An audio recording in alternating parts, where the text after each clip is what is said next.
सत्य और अहिंसा की ताकत दुनिया को बदल सकती है। पर बापू, हम अहिंसा का अभ्यास कैसे कर सकते हैं?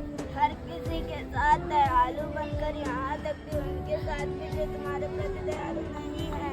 दूसरों की मदद करो, मीठा बोलो और प्रकृति का सम्मान करो। आत्मनिर्भर बनना चाहिए, अपने आसपास का ख्याल रखना चाहिए, अपने समुदाय की सेवा करनी चाहिए।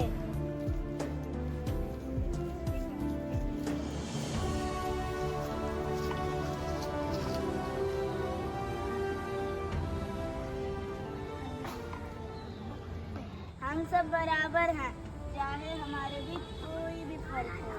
साथ मिलकर एक ऐसी दुनिया बना सकते हैं जो शांति, प्रेम और एकता से भरी हो।